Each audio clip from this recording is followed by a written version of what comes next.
So welcome to the beginning of a set of modules or sections on being a good supervisor. Though that sounds as though with 5 quick tips it's going to be an easy process.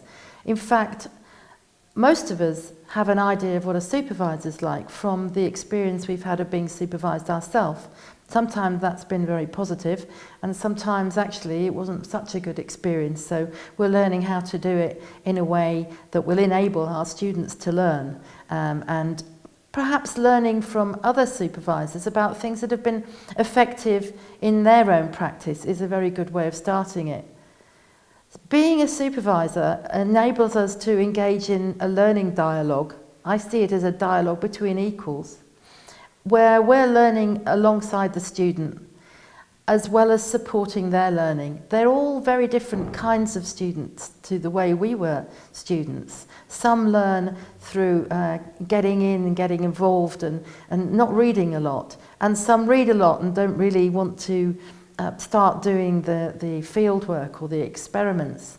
So they're all going to go about their learning a bit differently, perhaps to the way that we did. And one of our first jobs, I think, is finding out what kind of a learner they are, so that we can get into a well-organised, well-informed learning dialogue with them, so that they can develop as good researchers and also as good writers.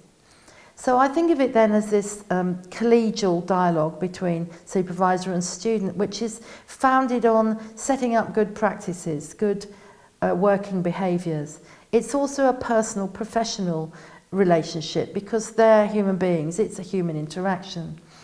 And it's a relationship that operates in an institutional context, where there's expectations and times that, and products that have all got to be produced. So I think it's up to us to know what the rules and regulations are, to enable the student to find them themselves on the websites, to encourage them to engage in communities with other learners so that they start to co-learn and share their ideas, so the weight isn't entirely on us as supervisors, and to work alongside the student, nudging the development through the research and through the writing, so that it's a positive experience and produces a sound contribution to knowledge.